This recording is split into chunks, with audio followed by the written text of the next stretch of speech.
This is your WCFW Daily News Roundup for 105.7 CFW in Chippewa Falls and 93.5 The Tap in Eau Claire. For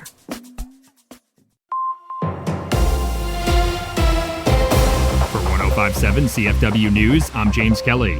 The Community Foundation of Dunn County is accepting applications for the Women's Giving Circle Grant Awards. According to a press release, the grant funding is meant to support projects that seek to improve the lives of women, children, and families living throughout Dunn County. Applications for the grant program will be accepted until June 1st at 5 p.m. Residents can find more information on eligibility for the grant program and submit their application for funding on the Community Foundation of Dunn County website. Following the end of that application period, the organization will also begin accepting applications for their next Community Impact Grant cycle. Those grant awards provide funding for local nonprofits, community groups, schools, and government organizations to support a wide range of projects, including health, education, conservation, and art. Community Foundation of Dunn County officials are also inviting those groups to a free pop-up Grant Writing 101 workshop, which is scheduled to take place on June 2nd from 3 p.m. to 4 p.m. at the Menominee Market Food Co-op.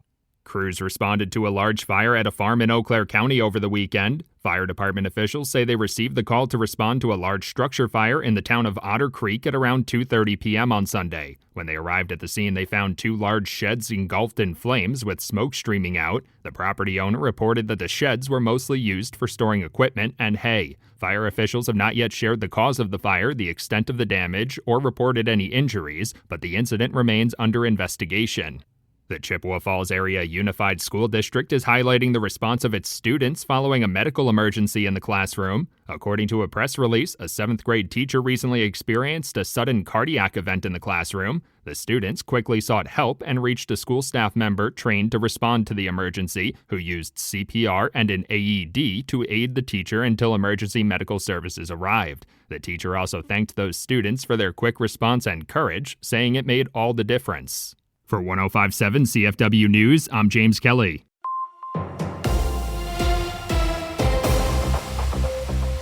With Civic Media News, I'm Terry Miller. Governor Tony Evers says Wisconsin is ready to handle any federal election investigation, even as questions come about FBI activity in the state. Evers says he hasn't been briefed on any widespread probe, but insists safeguards are in place to protect election integrity. Reports say federal agents have been asking questions in Milwaukee about how elections work and looking into claims about the 2020 vote.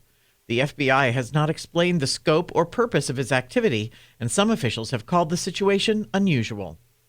23 previously rejected ballots in Madison are now being counted after a court order. A judge ruled the ballots should be included, and the State Elections Commission signed off on the results late last week. Supporters say the decision protects voters who did nothing wrong, while a lawsuit is still moving forward on behalf of nearly 200 affected voters. That case claims the city violated their voting rights and is seeking damages. A lawsuit challenging the legality of ICE detainers must remain under the jurisdiction of the Wisconsin Supreme Court. The ruling rejected an attempt by 5 county sheriffs to move the case to federal court. The lawsuit contends that honoring an ICE detainer constitutes an arrest. Police in Wisconsin can't make arrests based on certain ICE warrants. The ACLU previously alleged ICE sends detainers for people with no criminal records and people who have charges pending in Wisconsin courts.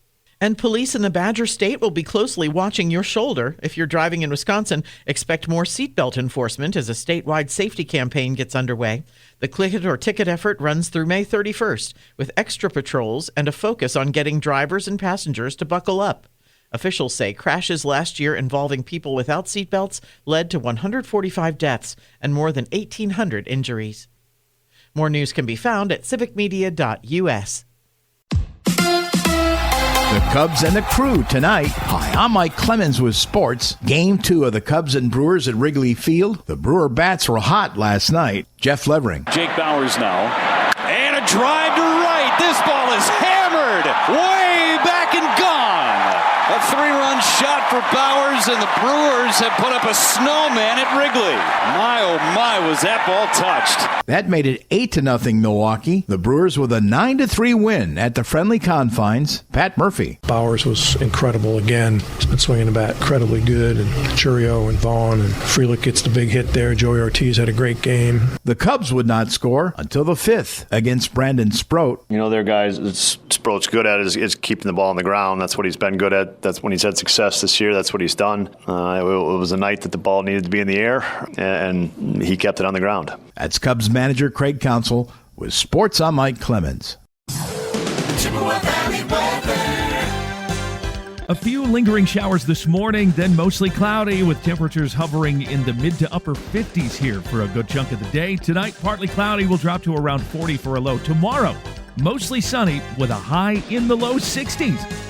I'm meteorologist Sean Cable. Currently, it's 51. That's your WCFW and the TAP Daily News Roundup from Civic Media. Subscribe to this podcast on Spotify, Apple, or wherever you find your podcasts. Find more news at WCFW.FM or thetap.fm.